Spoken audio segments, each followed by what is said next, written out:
Oke, Assalamualaikum warahmatullahi wabarakatuh. Welcome back to my channel, Aditya Siregar. Selamat datang di konten ngaco ya.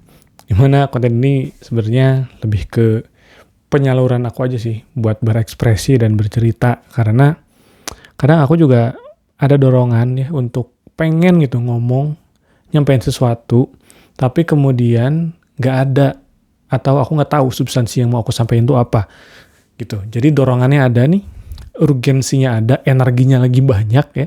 Tapi aku sendiri bingung mau nyampein apa. Dan aku pengen segera gitu. Aku pengen segera menyampaikan atau mengekspresikan apa yang sedang aku pikirkan dan sedang aku rasakan. Karena kalau memang misalnya aku pengen menyampaikan sesuatu yang sifatnya itu substansial ya dan mendalam, ya aku butuh prepare dulu lah, butuh riset dulu, butuh baca dulu, butuh kemudian nulis dulu, mempertanyakan kembali argumen yang aku ingin sampaikan dan lain sebagainya. Yang intinya ya prepare-nya banyak lah. Tapi kan kalau kemudian aku melakukan itu dulu, preparasi apa segala macam, satu, energinya nanti nggak tersalurkan nih, dan dua, ya bakal lama lagi gitu untuk aku kemudian harus ngomong kayak gini. Kenapa kemudian aku pengen buat konten ngaco ini ya tadi sebagai bentuk penyaluran aja sih gitu, apa yang ada di pikiran dan aku rasakan gitu. Karena aku mungkin udah pernah jelasin di video-videoku sebelumnya, I'm not very good at speaking at talking gitu, tapi aku merasa itu adalah sebuah skill yang harus diasah, harus dibiasakan dan dilatih gitu. Makanya video pertamaku yang pernah aku sampaikan ya, yang pernah aku buat itu judulnya adalah belajar ngomong lewat YouTube.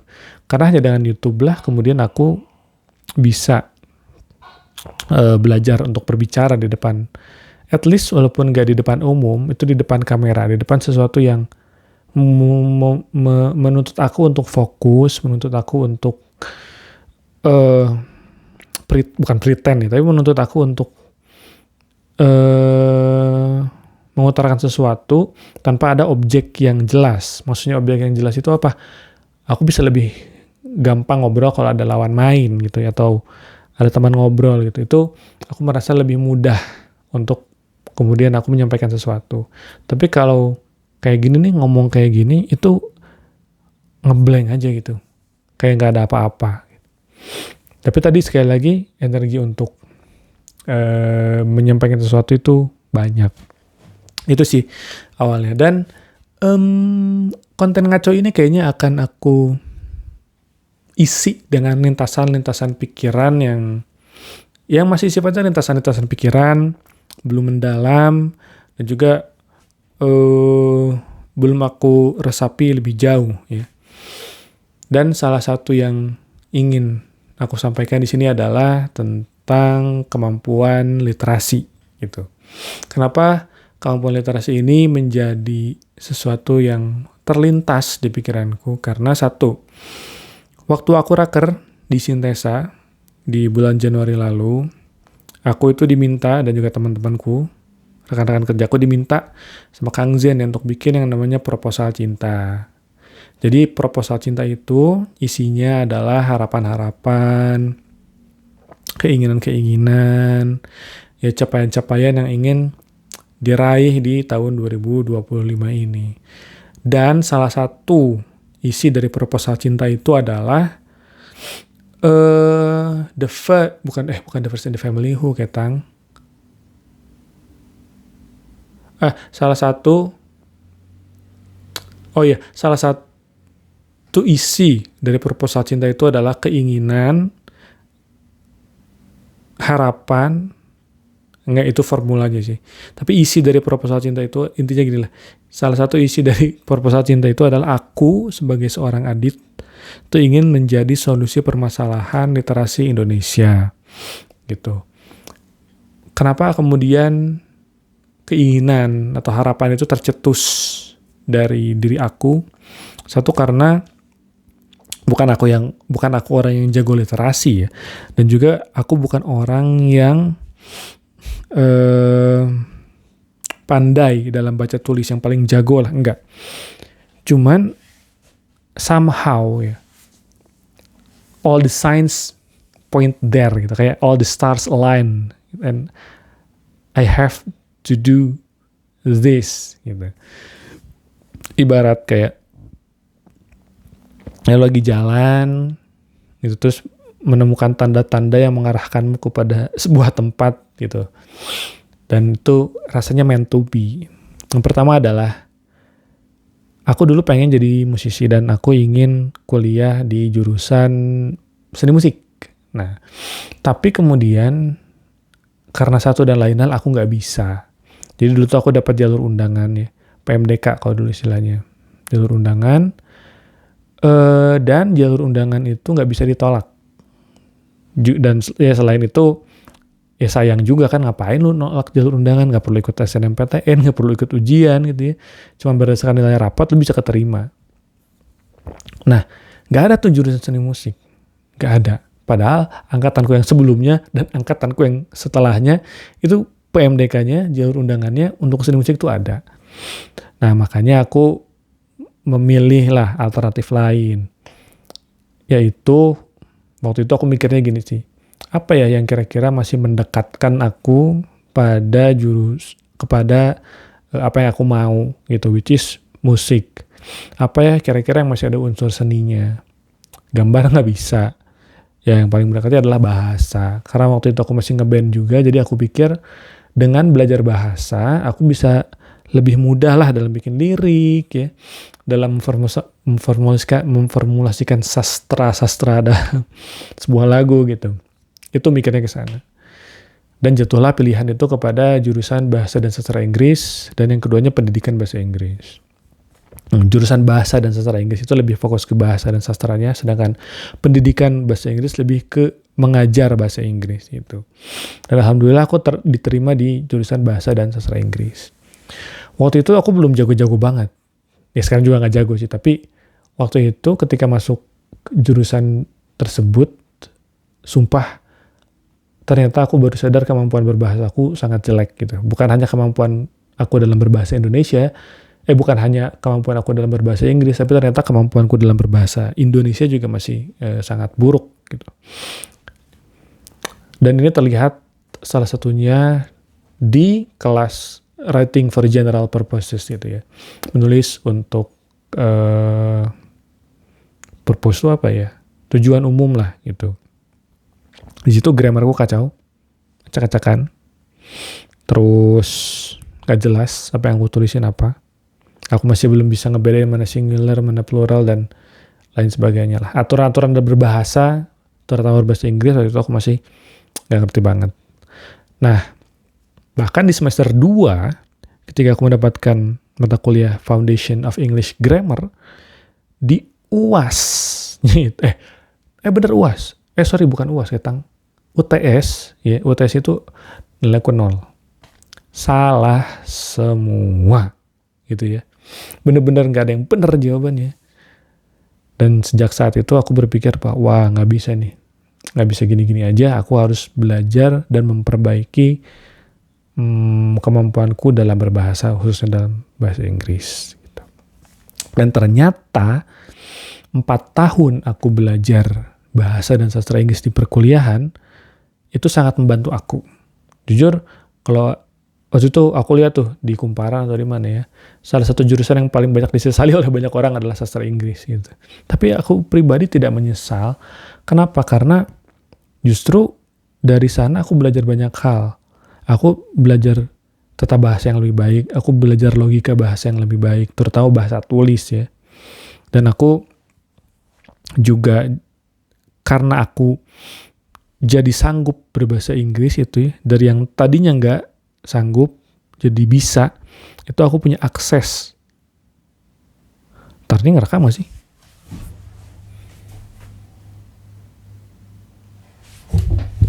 Oh iya ngerekam nih. Aku jadi punya akses terhadap ilmu pengetahuan yang lebih luas gitu.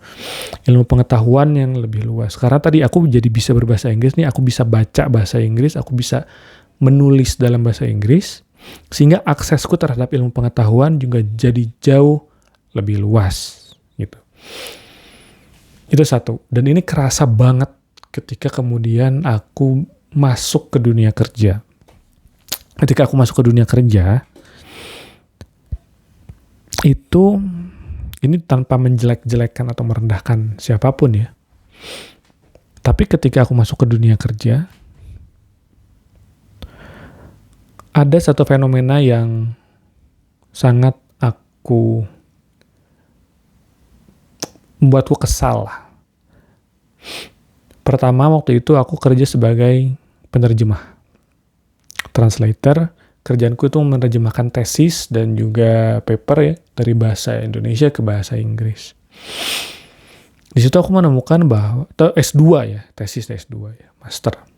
Di situ aku menemukan bahwa ini tuh orang-orang yang nulis paper dan tesis ini tuh orang yang berpendidikan tinggi, yang lanjut. Gitu. S1 kan pendidikan tinggi, S2 kan lebih tinggi lagi. Tapi kenapa kemudian kemampuan mereka mengolah kata, ya, mengolah ide ke dalam sebuah bentuk tulisan itu kacau balau. Kacau balau dalam artian apa? Memformulasikan kalimat saja, mayoritas orang-orang yang menulis tesis ini itu masih nggak bisa. Sesederhana gitu ya. Menulis kalimat yang utuh, itu banyak banget yang salah. Nggak ada objeknya lah, nggak ada predikatnya lah, subjeknya apalah, nggak jelas. Gitu. Sehingga ketika aku mau menerjemahkan itu, aku kebingungan. Jadinya bukan menerjemahkan, tapi malah menulis ulang. Bayangin, kerjaanku harusnya nerjemahin loh dari bahasa Indonesia ke bahasa Inggris. Harapanku adalah karena ini orang-orang yang berpendidikan lebih tinggi, S2 gitu ya, orang-orang yang ingin belajar lebih banyak, itu harusnya tulisannya bagus-bagus dong. S2 harusnya tulisannya rapih dong, tertata dong, idenya bisa terdelivery dengan baik dong. Tapi ternyata enggak. Bahkan yang paling parah, aku pernah menemukan satu paragraf isinya itu satu kalimat.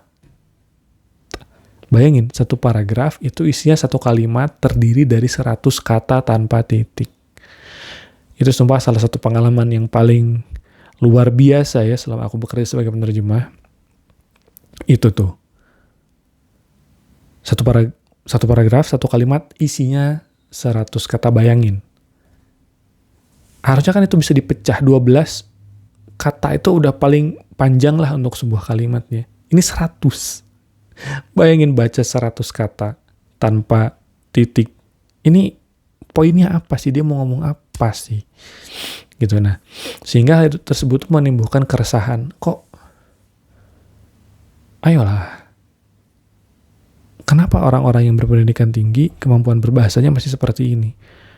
Pasti ada yang salah dong. Entah itu salah di orangnya sendiri, entah itu salah di sistem pendidikan kitanya, gitu, atau ya macam-macam lah. Aku sendiri masih belum bisa mendefinisikan realitas itu. Masalahnya ada di mana. Tapi yang jelas ya, tadi ketika seorang harusnya idealnya sudah berada di titik tertentu, mempunyai skill tertentu dalam aspek ini, skill berbahasa. Kenapa kemudian aku bilang harusnya? Ya seorang akademia, seorang yang punya gelar akademis yang tinggi, punya pengetahuan yang tinggi, kan harusnya dibarengi dengan kemampuan berbahasa yang juga tinggi. Karena pengetahuan hanya bisa diakses oleh bahasa, dan pengetahuan hanya bisa ditransfer melalui bahasa. Maka dari itu, kemampuan berbahasa menjadi salah satu aspek yang paling penting dalam ilmu pengetahuan itu sendiri. Dan di sini khususnya menulis, gitu. Dari sana aku kayak, aduh, kok bisa ya kayak gini? Muncullah satu keresahan. Keresahan lain muncul ketika aku bekerja di sebuah perusahaan, dan di perusahaan itu kami dituntut untuk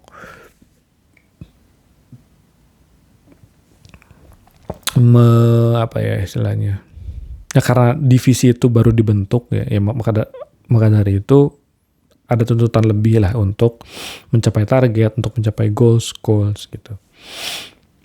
Nah, yang bikin aku sedih itu gini.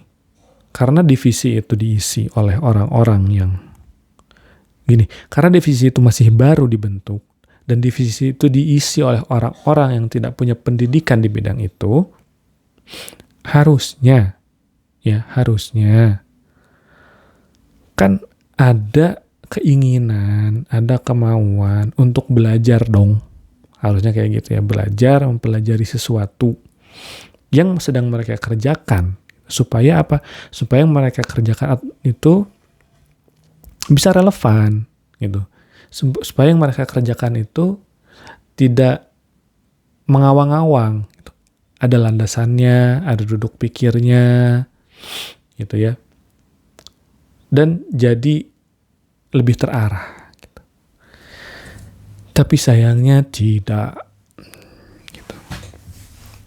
Sedikit sekali orang yang mau belajar, terutama membaca sesuatu yang baru. Padahal itu bidang pekerjaannya loh. Tapi kemudian orang-orang tersebut tidak ada niatan sama sekali untuk memulai belajar membaca itu. Sehingga apa? Yang terjadi adalah gap, kesenjangan antara realita dan ekspektasi. Atasan kita punya ekspektasi seperti apa, tapi realitanya orang-orang di dalamnya tidak atau belum memadai lah, belum mempunyai kapasitas untuk ke arah sana, terutama dalam segi substansi pengetahuan dari bidang tersebut. Ya hasilnya pun jadi acak-acakan gitu. Dan kalaupun nih ya, balik lagi ke bahasa Inggris, kalaupun ada yang mau baca, ketika misalnya aku kasih referensi nih, referensinya otomatis bahasa Inggris, udah nyerah duluan, aduh bahasa Inggris, aku nggak bisa bacanya, di situ aku sadar bahwa kemampuan berbahasa adalah sebuah privilege yang jarang orang sadari. Tapi padahal itu sangat penting. Kemampuan berbahasa bukan hanya satu bahasa tapi multilingual ya. Dalam hal ini bahasa Inggris dalam kasusku. Itu adalah sebuah advantage yang jarang orang sadari. Tapi justru itu tuh pintu atau kunci dari banyak hal. Karena mau nggak mau, ya sekarang ilmu pengetahuan banyaknya ditulis dalam bahasa Inggris. Itu mah realitas yang tidak bisa kita pungkiri lah. Bahasa Inggris. Dan kalaupun tidak dalam bahasa Inggris, ya dalam bahasa gitu. Dalam sebuah bahasa. Ketika kemampuan berbahasa Inggrisnya tidak ada, niat untuk membacanya pun tidak ada, bagaimana seseorang itu mau berkembang dan meraih sesuatu yang lebih dari apa yang dipunya sekarang. Dan kesadaran itu membuatku tertampar gitu. Iya. Dan aku jadi refleksi. Aku diberikan Allah jalan ke sini, kemampuan ini. Kenapa kemudian aku biarkan begitu saja? Karena aku sudah melihat realita yang cukup membuat kesal ya. Jadinya ya dorongan itu muncul lah, keresahan itu muncul. Aku jadi tergerak untuk masuk ke dunia literasi lebih jauh dan lebih dalam lagi, terutama mungkin mengedukasi ya, tapi aku pun merasa masih belum cukup untuk kemudian bisa mengedukasi perihal literasi. Tadi pertama adalah dari background pendidikan. Dan yang kedua adalah dari case yang terjadi belum lama lah, beberapa bulan inilah. Pertama, aku dapat komen dari seorang netizen ya, ketika aku bikin sebuah postingan. Aku juga udah pernah bahas ini gitu, bahwa ada orang yang bilang di kolom komentar itu, bilang ke aku gini, woi, jangan, aku lupa detailnya kayak gimana, cuman intinya gini, jangan ngejudge orang lain dong, gitu, berhenti jadi polisi moral. Apa yang kamu sampaikan itu belum berlaku buat orang lainnya, kurang lebih kayak gitulah. Tapi yang menarik dari situ adalah komentar orang tersebut, netizen tersebut atas postingan aku itu parsial. Kenapa? Karena dia tidak membaca tulisanku secara utuh. Maka dari itu komentar yang diberikan pun ya hanya dari apa yang menonjol bagi dirinya. Dan ketika dia bilang aku adalah orang yang ngejudge, yang dilakukan pun sedang ngejudge gitu. Dan ini kan datang dari sebenarnya kemampuan literasi. Bukan hanya membaca, tapi juga memahami konteks, tapi juga memahami pesan, ya. Bukan hanya yang sifatnya eksplisit, tapi juga implisit, gitu, sub dari teks tersebut. Nah, aku rasa ya orang ini gagal dalam menangkap itu. Sehingga aku balas aja gini, oh boleh ya kalau orang bilang orang ngejudge sambil ngejudge gitu. Dia balas gini, ya boleh aja kalau ke orang-orang yang ngejudge. Jadi dia menjustifikasi actionnya lah. Dan yang menarik adalah beberapa saat kemudian pasti komentarnya dihapus sama dia sendiri. Dan kejadian yang kedua adalah ada satu toko buku langganan aku. Dia buka open PO ya untuk judul buku tertentu. Nah, judul buku itu A lah. Tapi kemudian dari yang harganya biasanya sekian tapi diturunin. Sehingga niatnya bisa lebih aksesibel. Dibukalah open pre-order tersebut. Sudah jelas tertulis bahwa untuk judul buku ini estimated time arrival-nya tanggal segini dan lain-lain lah. Pokoknya lengkap, informasinya sudah ada. Nah, beberapa saat kemudian ada orang yang datang ke toko buku tersebut. Dia datang untuk mengambil buku pre-order tersebut. Dia datang, lalu dikonfirmasi lah sama yang jaga ya, ke yang punya. Ini ada yang mau ngambil buku ini. Gimana? Bener gak gini-gini? Akhirnya harus dijelaskan ulang kepada orang yang datang tersebut bahwa buku yang akan kamu ambil itu baru akan tiba di tanggal sekian, bukan di hari ini gitu. Sedangkan si orang yang datang ini dia nggak baca itu. Dan juga dia malah nanya, ini kapan ya? Sampai kapan ya? Padahal udah jelas. Tanggalnya ada. Estimated time arrival-nya ada. Itu kan kemudian menjadi sebuah problematika yang kita hadapi sekarang. Terutama di Indonesia. Di mana kultur membaca pun dan menulis itu tidak benar-benar atau belum benar-benar membudaya lah, belum benar-benar melekat dan menetap. Aku senang sekarang banyak sekali gerakan-gerakan literasi yang muncul, terutama membaca buku ya. Tapi ironisnya adalah membaca buku tidak semata-mata membuatmu menjadi lebih illiterate.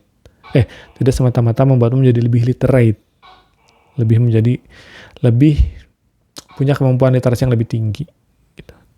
Contohnya tadi orang yang suka baca buku, orang yang doyan baca buku, rajin beli buku, tapi dia ngebaca estimated time arrival aja nggak bisa. Kan ironis. sedih gitu aku ngelihatnya. Apakah kemudian buku itu sekarang hanya menjadi sebuah tren, hanya menjadi sebuah keren-kerenan, hanya menjadi sebuah gimmick gitu. Apakah arahnya ke sana? Apakah buku itu hanya kemudian menjadi sebuah media merchandise buat para influencer ya, atau merchandise bagi orang-orang terkenal bikin buku lalu kemudian dibeli tanpa pernah dibaca sama sekali oleh orang yang beli? Kan itu menjadi ironis. Apakah kemudian buku menjadi sebuah benda yang harus dibaca cepet-cepetan, berlomba-lomba dengan orang lain? Apakah esensinya menjadi ke sana atau seperti apa sih seharusnya gitu?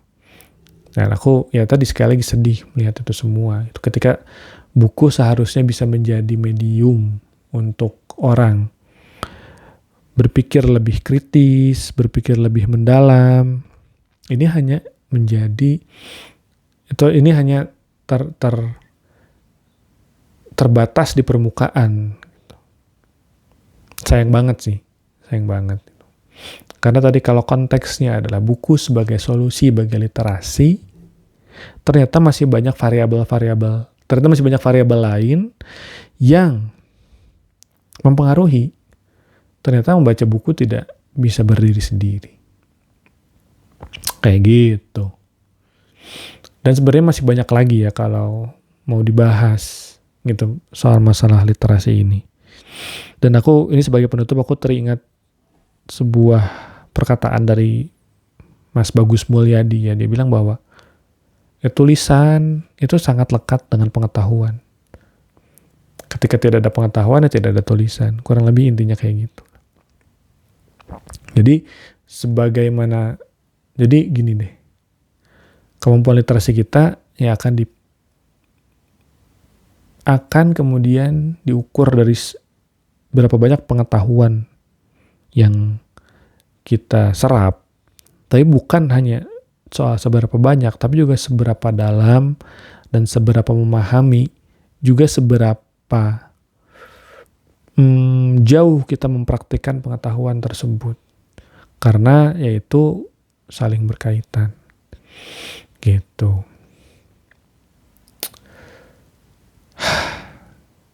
Lumayan juga ya dari ngalor ngidul dari konten ngaco ini jadi bisa agak panjang juga. Ya sebagai latihan lah. Gitu aja video kali ini. Terima kasih banyak udah nonton. Aku segera pamit. Assalamualaikum warahmatullahi wabarakatuh. Bye.